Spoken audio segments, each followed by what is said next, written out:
ఎన్ని ఇబ్బందులు వచ్చినా కూడా ఈరోజు తెలుసు. ఈరోజు చూస్తూ ఉన్నారు.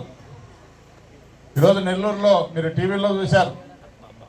మరి అదేవిధంగా ఈ మధ్య బంగారుపాలెం వచ్చినప్పుడు కూడా ఈరోజు నెల్లూరులో కానీ మన బంగారుపాలెంలో కానీ అంతకుముందు గుంటూరు వచ్చినప్పుడు కానీ అంతకుముందు ఈ యొక్క పొదిలో వచ్చినప్పుడు కానీ ఎన్ని ఆంక్షలు పోలీసులు పెట్టినా కూడా ఎన్ని ఇబ్బందులు పెట్టినా కూడా ప్రజలు తండోపతండాలుగా వచ్చి మీకు అండగా ఉంటాం, మోసపోయాం, మరి తప్పకుండా మళ్ళీ మీరే ముఖ్యమంత్రిగా రావాలని చెప్పి ఈరోజు ముక్త కంఠంతో ప్రజలు కోరుకుంటా ఉన్నారు. మరి ఇవన్నీ కూడా ఈ యొక్క తెలుగుదేశం పార్టీ వాళ్లకు నచ్చడం లేదు. ఏదో విధంగా జగన్మోహన్ రెడ్డి గారిని ప్రజల్లోకి రాకుండా చూడాలి, ప్రజల్లోకి వస్తే మళ్ళీ జగన్మోహన్ రెడ్డి పరిపాలన కోరుకుంటారని చెప్పి ఒక భయంతో బతుకుతూ ఉన్నారు. ఈరోజు తేలుగుట్టిన దొంగల్లాగా రాత్రిపూట వస్తూ ఉన్నారు. ప్రజల్లోకి వచ్చి ఎక్కడ ప్రజలు నిలదీస్తారనే భయంతో ఈరోజు మంత్రులు కానీ ఎమ్మెల్యేలు కానీ ఈరోజు మంచి ప్రభుత్వం తొలి అడుగని చెప్పి వస్తూ ఉన్నారు. మరి ఏం చేసినారు, మరి ఏం మంచి పని చేసినారు మీరు గ్రామాల్లో? ఈ రోజు వరకు ఒక రోడ్డు లేదు.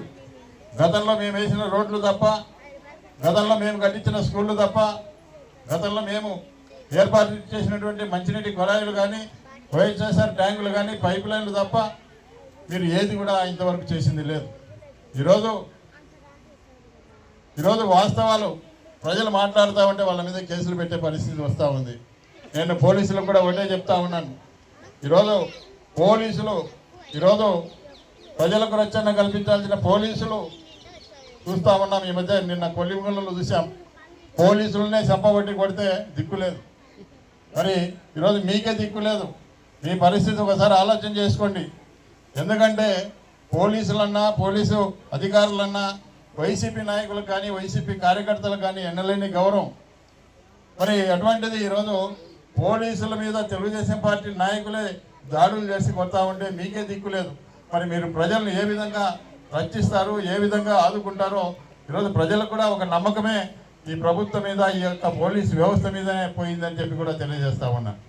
అదేవిధంగా ఈరోజు ఇంకా మన పార్టీని గ్రామ స్థాయిలో బలోపేతం చేసుకోవాలనే ఉద్దేశంతో, ఎందుకంటే గ్రామాలకు వెళ్ళండి, ఈ యొక్క వాస్తవ పరిస్థితులు ప్రజలకు తెలియజేయండి. ఈ యొక్క 13 నెలల కాలంలో గతంలో ఏ విధంగా హామీలు ఇచ్చినారు, మరి అదేవిధంగా నీకు 15, నీకు 15, నీకు 18, నీకు 20,000 అని చెప్పి ఏ విధంగా హామీలు ఇచ్చినారు, ఏ విధంగా మోసం చేసినారు. మరి అదేవిధంగా మోసం చేయడమే కాకుండా ఎవరైతే ప్రజలు ఉన్నారో వాళ్ళందరికీ కూడా బాండ్లు కూడా ఇవ్వడం జరిగింది. మన ప్రభుత్వం వచ్చే మీకు ఇంత డబ్బు వస్తుందని చెప్పి బాండ్లు, చంద్రబాబు నాయుడుతో కూడినటువంటి బాండ్లు పేపర్లు కూడా ఇవ్వడం జరిగింది. ఆ విధంగా ప్రజలను మోసం చేసి అధికారంలోకి వచ్చిన తర్వాత ఈరోజు మరి కనుమరుగు అవుతా ఉన్నారు. ఎక్కడ కూడా ప్రజల్లోకి వచ్చే పరిస్థితి లేదు. ప్రజల్లోకి రావాలంటేనే భయపడే పరిస్థితులు వస్తూ ఉన్నాయి. కాబట్టి ఏదేమైనప్పటికీ ప్రజలకు అండగా మేము ఉంటాం. అదేవిధంగా తప్పకుండా రాబోయే కాలము 2027 కానీ 2029 కానీ ఎప్పుడు ఎన్నికలు వచ్చినా కూడా వైఎస్ఆర్ పార్టీని మళ్ళీ మనం